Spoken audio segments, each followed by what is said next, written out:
ഒരു വൃത്തത്തിലെ 7 പോയിന്റുകളിലൂടെ എത്ര ഞാൻ വരയ്ക്കാം? ഞാൻ എന്ന് പറഞ്ഞാൽ കോഡ്. നമുക്കൊന്ന് ചെയ്യാം.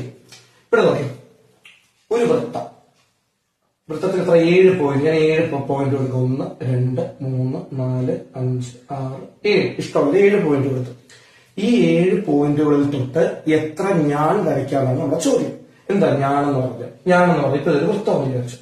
വൃത്തത്തിന്റെ ഒരറ്റത്ത് നിന്ന് ഏതൊരറ്റത്തേക്കും വരയ്ക്കുന്ന ഒരു വരയെ അതിന്റെ ഞാനെന്നാ പറയുന്നത്. ഇതൊരു ഞാനാണ്, ഇതൊരു ഞാനാണ്, ഇതൊരു ഞാനാണ്, ഇങ്ങനെ വരച്ചാലും ഞാനാണ്. അപ്പൊ നമുക്കൊരു ചോദ്യം എക്സ്ട്രാ പഠിക്കാം. ഒരു വൃത്തത്തിലെ ഏറ്റവും വലിയ ഞാൻ ഏതായിരിക്കും? അതിന്റെ വ്യാസമായിരിക്കും. ഒരു വൃത്തത്തിലെ ഏറ്റവും വലിയ ഞാനെന്ന് പറഞ്ഞാൽ ഈ അറ്റത്ത് നിന്ന് ഈ അറ്റ കേന്ദ്രത്തിൽ കൂടെ കടന്നു പോകുന്ന ഇതാണ് ഏറ്റവും വലിയ വര. ഇത് വൃത്തത്തെ സംബന്ധിച്ചിടത്തോളം എന്താ? അതിന്റെ ഞാനായിരിക്കും. ഓക്കെ, അപ്പൊ നമ്മുടെ ചോദ്യം എന്താണെന്നറിയോ? ഒരു വൃത്തത്തിന്റെ 7 പോയിന്റുകളിലൂടെ ഇതുപോലെ എത്ര ഞാൻ വരയ്ക്കാണ്? ഇതാ വേണമെങ്കിൽ ചെറുത് ഇങ്ങനെയൊക്കെ വരച്ചു നോക്കും. 1, ഇവിടെ 1 എന്നും, ഇവിടെ 2, ഇവിടെ 3, ഇവിടെ 4, ഇവിടെ 5, ഇവിടെ 6. പിന്നെ അടുത്ത പോയിന്റിൽ ഇങ്ങനെ വരച്ച് അതിന്റെ ഒന്നും ആവശ്യമില്ല. ഒരു ഇക്വേഷൻ ഷേക്കാൻഡിൽ നമ്മൾ പഠിച്ചൊരു ഇക്വേഷൻ ഓർമ്മയുണ്ടോ?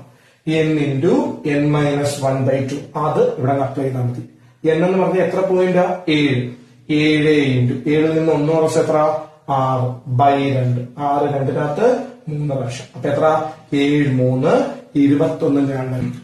ഈ ചോദ്യം ചെയ്യണേ, ഒരു വൃത്തത്തിലെ 10 പോയിന്റുകളിലൂടെ എത്ര ഞാൻ വരയ്ക്കും?